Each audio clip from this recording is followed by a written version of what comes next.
He didn't belong here, or so everyone thought as the elderly man quietly took a seat in the back row at General Harrison's funeral in Arlington National Cemetery. Alone and unassuming, he wore a simple black suit, faded and worn from years gone by. No flowers in hand, no familiar faces nearby. He seemed like just another stranger lost in a sea of military brass and political dignitaries. Whispers spread quietly through the crowd, some casting sideways glances, others dismissing him as an outsider with no place in this solemn ceremony. Yet the man remained still, watching as the flag ceremony began, his posture steady despite the weight of invisible memories pressing down on him. Then, as he stood for the honor guard, his shirt collar shifted just enough for a sharp-eyed observer to glimpse the medal hanging beneath, the Navy Cross. The room fell utterly silent, the hush so profound it seemed to swallow every sound. This wasn't a stranger at all, but a decorated war hero. Word spread swiftly. This man had kept a sacred promise for 50 years, returning to honor his brother-in-arms in his final farewell.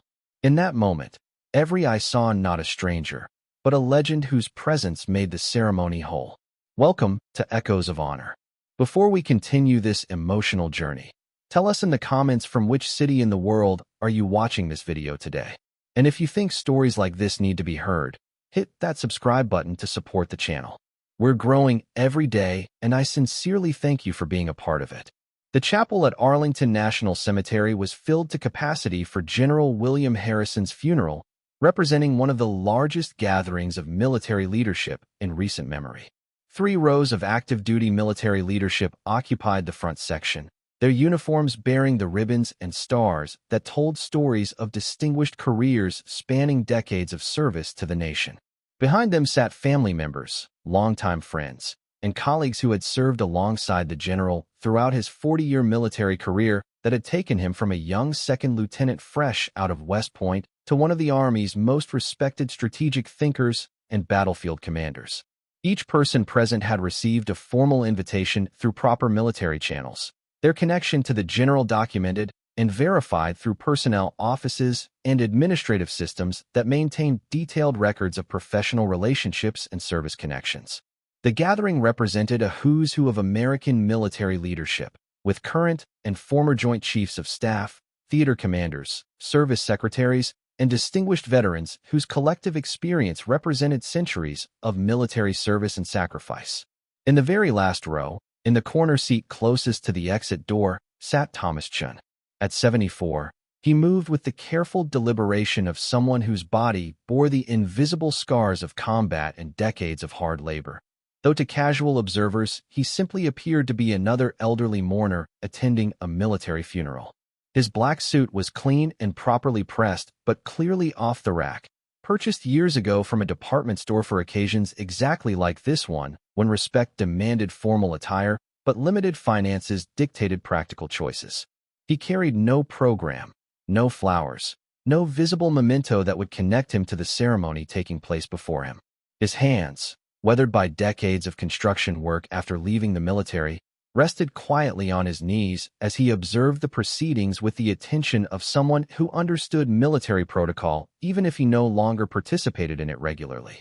To everyone around him, Thomas appeared to be exactly what he seemed, an unknown civilian who had somehow gained access to a highly restricted military ceremony. Thomas had driven 18 hours from his small apartment in Portland, Oregon, to attend this funeral, making the journey despite doctors' warnings about his heart condition and his daughter's concerned pleas that he was too old for such strenuous travel. The trip had required him to take unpaid time off from his part-time security guard job, money he couldn't afford to lose from his already tight budget. But this wasn't a trip he could avoid or postpone, regardless of the financial or physical cost. 53 years ago, as young Marines fighting in the jungles and rice paddies of Vietnam, he and Bill Harrison had made a promise to each other during a firefight that lasted 3 days and tested every assumption they'd ever had about courage, survival, and the bonds that form between soldiers in combat. They'd sworn that whoever survived the war would attend the other's funeral, no matter how many years passed, no matter how far they'd have to travel, no matter what obstacles stood in their way. It was a promise made by frightened young men who had no way of knowing whether either of them would survive the next hour, let alone the remainder of their tour of duty. They'd sealed the pact with a handshake in a muddy foxhole while enemy fire erupted around them, each understanding that survival was far from guaranteed and that someone needed to remember their sacrifice if they didn't make it home. The funeral proceedings followed military protocol with the precision and dignity expected of Arlington National Cemetery, where every detail had been rehearsed and every participant understood their role in honoring the deceased. An honor guard stood at attention beside the flag-draped casket with the mechanical perfection that came from countless hours of practice and absolute commitment to excellence. The Army chaplain delivered a eulogy that highlighted General Harrison's strategic brilliance, his compassionate leadership that had earned the loyalty of thousands of soldiers, and his dedication to the principles that had guided his 4 decades of military service. Distinguished speakers took turns sharing memories of the general's contributions to national defense, his innovations in military doctrine that had saved countless lives, and his mentorship of younger officers who now held positions of significant responsibility throughout the military establishment. Each speech painted a picture of a leader who had shaped the modern military through vision, integrity, and an unwavering commitment to the soldiers under his command. Thomas listened to each tribute with the attention of someone who had known the general before he became a general, back when he was just Corporal Bill Harrison from Iowa, scared and far from home, but determined to do his duty and bring his fellow Marines safely through their tour of duty. The speakers described achievements and accolades that Thomas had never heard about. Harrison's rise through the ranks had happened long after their paths had diverged following the war, when they'd returned to civilian life and lost touch despite their shared experiences.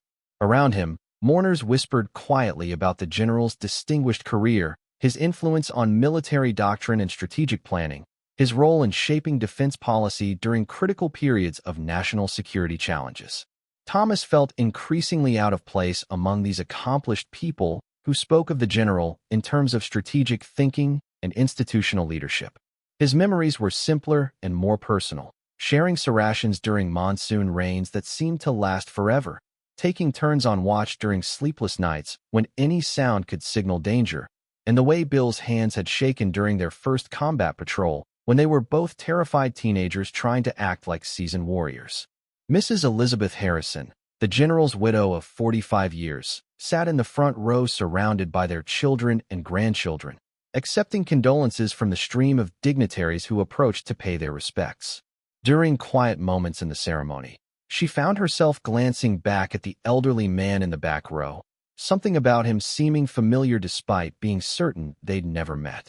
There was something in his bearing, in the way he held himself, that suggested military service even though he wore civilian clothes and sat alone, without family or apparent connection to the proceedings. The ceremony had progressed to the flag presentation when Thomas stood with the rest of the gathering, rising slowly due to the arthritis that had settled in his knees after decades of construction work. The movement caused his shirt collar to shift slightly, revealing just the edge of a ribbon that hung beneath his clothing like a pendant worn close to the heart.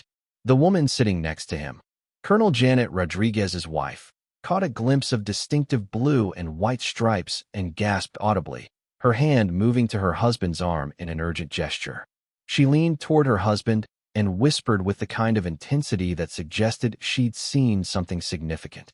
Colonel Rodriguez turned to look at Thomas more carefully, his trained eye immediately recognizing the distinctive colors and pattern that his wife had spotted. The Navy Cross ribbon was unmistakable to anyone familiar with military decorations, its presence around the neck of this quiet stranger transforming everything about his presence at the ceremony. Word spread through the gathering in the way that significant information moves through military communities, quietly but swiftly, person to person, row by row, until the knowledge had permeated the entire assembly. Officers began turning discreetly to get a better look at the man in the back row, their expressions changing from casual curiosity to profound respect as they understood what they were witnessing. The Navy Cross was not a decoration awarded lightly or frequently.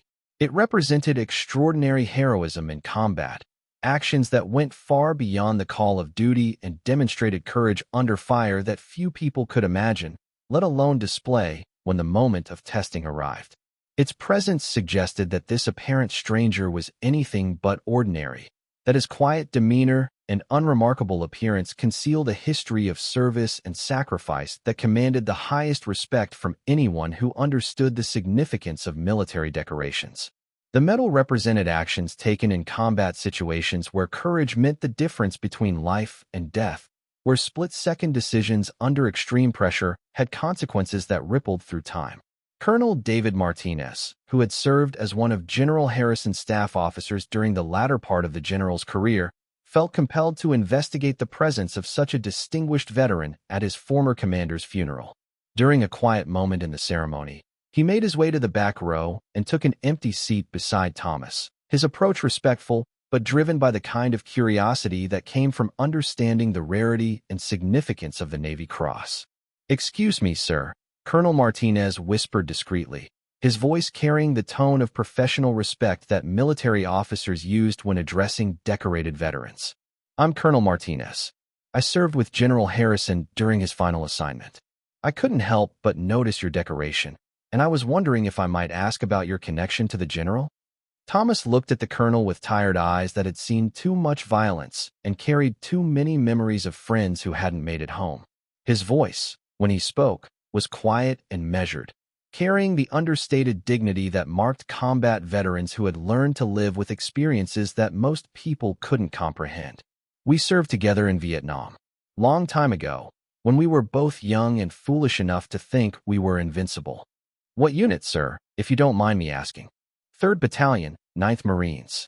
1970 to 1971. Bill was my squad leader for most of our tour. Colonel Martinez's expression changed immediately as he processed this information.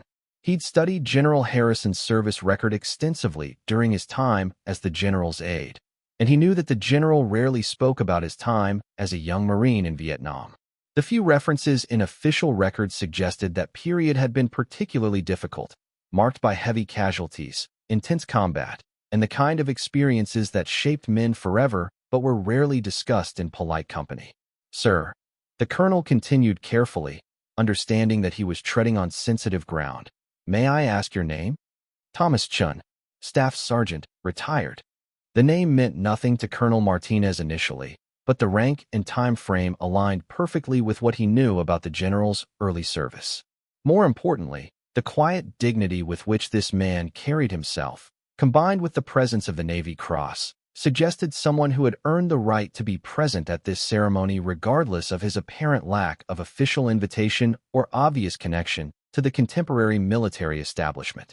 As the ceremony continued with the presentation of colors and the playing of taps, Colonel Martinez found himself studying Thomas more carefully, looking for clues about the man's history and his relationship with General Harrison.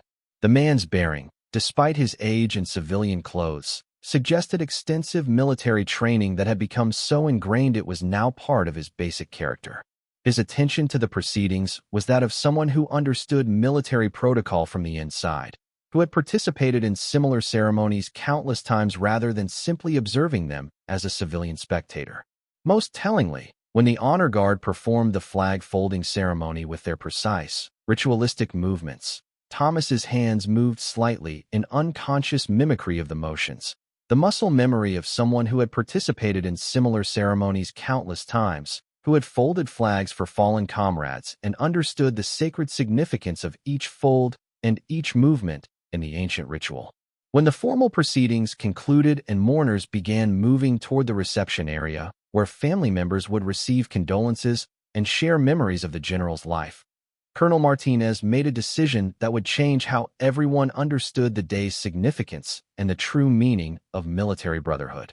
"Sir," he said to Thomas, rising from his seat with the kind of respectful urgency that suggested something important was about to happen, "would you mind if I introduced you to Mrs. Harrison? I think she'd like to meet someone who served with her husband during his early years, especially someone who earned the Navy Cross during that service." Thomas hesitated, his natural inclination toward humility and privacy warring with the recognition that this might be his only opportunity to pay proper respects to the widow of a man who had meant something important to him.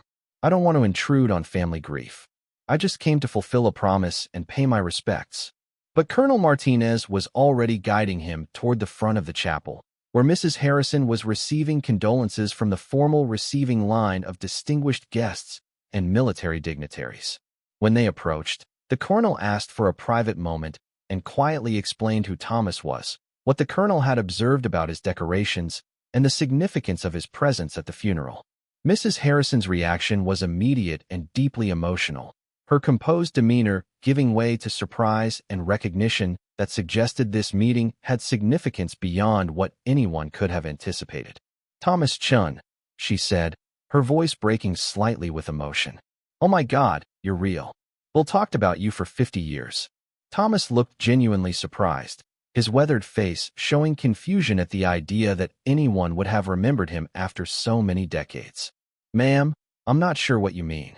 He had nightmares for years after the war," she continued, tears forming in her eyes as memories of her husband's struggles with combat trauma came flooding back.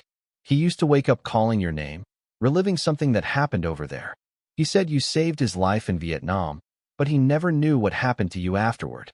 He tried to find you for decades, hiring private investigators and searching through military records, but the trail always went cold." The conversation was drawing attention from other mourners, many of whom had moved closer to hear what was clearly an important and emotional exchange between the general's widow and this mysterious stranger. Mrs. Harrison's words confirmed what Colonel Martinez had suspected.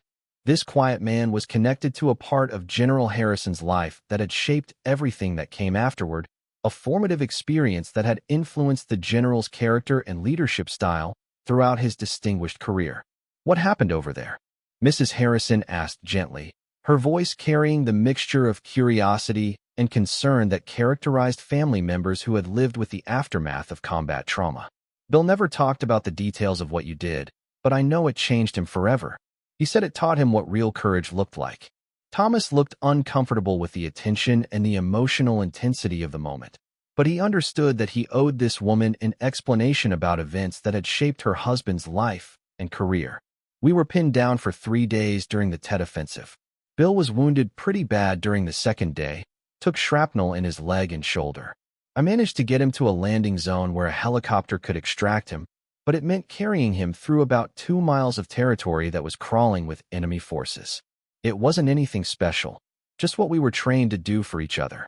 "That's not how Bill remembered it," Mrs. Harrison said firmly, her voice carrying the conviction of someone who had heard this story many times over the years. "He said you carried him for over 2 miles through enemy territory, refusing to leave him behind when you could have saved yourself by moving faster alone. He said you stayed with him at the landing zone until the medevac arrived, even though it meant risking your own life by remaining in an exposed position longer than necessary." Colonel Martinez listened with growing understanding and amazement. This wasn't just a chance meeting between old comrades or a simple reunion of veterans who had served together decades ago.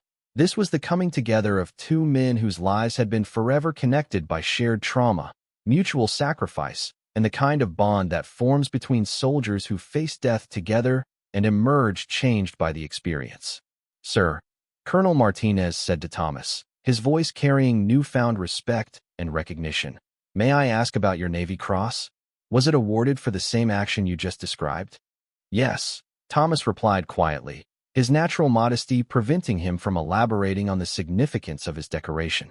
"They said I showed courage under fire, but I was just trying to get my friend home alive. Any of us would have done the same thing." Mrs. Harrison's eyes widened as she understood the full significance of what she was hearing and the extraordinary nature of this reunion. Her husband's life had been saved by a man who had been awarded the nation's second-highest decoration for valor, and neither of them had ever spoken about it with the recognition and reverence it deserved. The Navy Cross represented courage under fire that went far beyond normal military duty, actions that demonstrated extraordinary heroism in the face of overwhelming odds. "Bill never told me you'd received the Navy Cross," she said, awe evident in her voice as she began to understand the magnitude of what Thomas had done and the level of sacrifice it had required. "He talked about your courage, but he never mentioned that it had been recognized with such a prestigious decoration." "We didn't talk much about the war afterward," Thomas explained with the kind of understated dignity that characterized combat veterans who had learned to live with extraordinary experiences. I think we both just wanted to move on and build normal lives. The medals and decorations seemed less important than just surviving and getting home to our families. But Colonel Martinez realized that this story needed to be shared with the broader gathering of military leaders and distinguished guests who were present for the funeral. With Mrs. Harrison's permission, he asked Thomas if he would be willing to say a few words about his service with the general and the action that had earned his Navy Cross. Thomas initially declined, uncomfortable with public speaking and unwilling to draw attention to himself. But Mrs. Harrison's gentle insistence and her explanation of how much it would mean to her eventually convinced him to share his memories. The remaining mourners were called back into the chapel, where Colonel Martinez provided context for what they were about to hear. He explained that they were in the presence of a Navy Cross recipient who had served alongside General Harrison during the action that had earned him his decoration, and that this man's courage had directly saved the general's life and made his subsequent distinguished career possible. The room fell silent as people understood they were about to hear first-hand testimony about a pivotal moment in the general's life, a defining experience that had shaped his character and influenced his approach to leadership throughout his 4 decades of military service. Thomas spoke quietly but clearly about the 3-day firefight that had bonded him and Bill Harrison forever, describing events that most of the audience could barely imagine and few would ever be called upon to face. He talked about how the young corporal from Iowa had shown remarkable courage despite his wounds, how he'd refused to be evacuated until all his men were accounted for, how his leadership under fire had saved countless lives beyond just his own. Bill Harrison was already a leader before he became a general, Thomas concluded, his voice carrying the conviction of someone who had witnessed leadership under the most extreme circumstances. He just needed time to grow into the rank that matched his character. What I did for him that day was just returning the favor. He'd been taking care of all of us since we arrived in country. The impact of Thomas's words was profound and lasting. The distinguished gathering had spent the day honoring General Harrison's achievements in strategic planning, policy development, institutional leadership, and the shaping of military doctrine. Now they understood that all of those accomplishments had been built on a foundation of courage under fire, leadership in combat, and the kind of character that earned the loyalty and sacrifice of men like Thomas Chun. After the ceremony, Thomas was approached by dozens of officers and distinguished guests who wanted to thank him for his service and for sharing his memories of the general's early years. Many apologized for not recognizing him earlier, understanding now that his presence at the funeral wasn't that of a stranger, but of family, a brother forged in combat who had kept a promise made under fire 50 years ago. Mrs. Harrison insisted that Thomas join the family for the private reception, where she shared letters and photographs that revealed how much the general had been affected by their shared experience in Vietnam and how he had tried throughout his life to reconnect with the man who had saved him. In his personal papers, she'd found a copy of the citation for Thomas's Navy Cross, along with detailed notes indicating that General Harrison had tried repeatedly over the years to locate his old comrade through various military and civilian channels.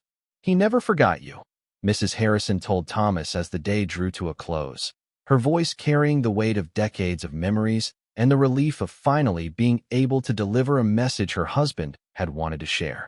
He used to say that everything he accomplished in his career was built on the foundation of what he learned about leadership from watching you in combat.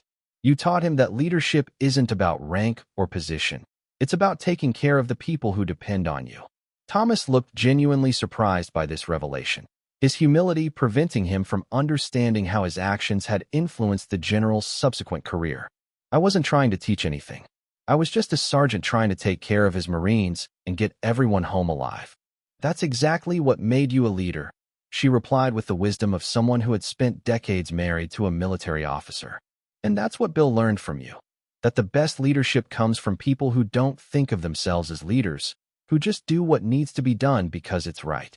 As Thomas prepared to leave Arlington National Cemetery for the long drive back to Oregon, he was approached by a young Marine lieutenant who had been present for his remarks during the ceremony.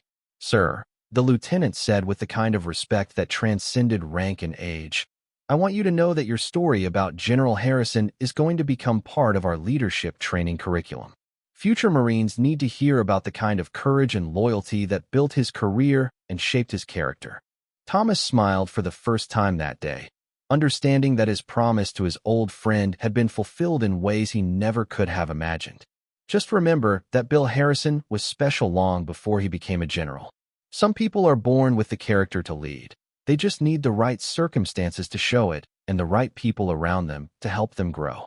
The drive back to Oregon was different for Thomas than the journey to Arlington had been, filled with reflection and a new understanding of how his life had intersected with history in ways he'd never recognized. He'd fulfilled a 50-year-old promise made in a foxhole during a firefight, but he'd also discovered that his old friend had never forgotten him, had honored their friendship throughout his distinguished career, and had tried for decades to reconnect with the man who had saved his life and shaped his understanding of leadership. For most of his adult life, Thomas had carried the memory of those 3 days in Vietnam as a simple matter of duty and survival. One Marine helping another in a moment of crisis when action was required and hesitation could have meant death for both of them. He'd never understood that his actions had historical significance, that they had shaped the career of one of the Army's most respected generals, that his courage had rippled forward through decades of military leadership and influenced thousands of soldiers who had served under General Harrison's command. Sometimes heroism walks among us unrecognized, wearing ordinary clothes and asking for nothing more than the opportunity to fulfill old promises and pay quiet respects. Sometimes the most important people in the room are the ones others overlook, the ones whose contributions have been forgotten by everyone except those whose lives they changed forever through single moments of extraordinary courage and sacrifice. Thomas Chin never sought recognition for his service or tried to capitalize on his decorations for personal gain or public attention. He'd returned from Vietnam, worked construction for 40 years, raised a family, and lived the quiet life of a man who'd done his duty and moved on without fanfare or expectation of reward. He wore the Navy Cross beneath his shirt not for display or recognition, but as a private reminder of a time when courage was required and found, when promises were made that transcended time and distance. But courage deserves recognition, sacrifice deserves honor, and promises kept deserve celebration. The funeral at Arlington National Cemetery became a reminder that heroism doesn't announce itself with fanfare or demand attention.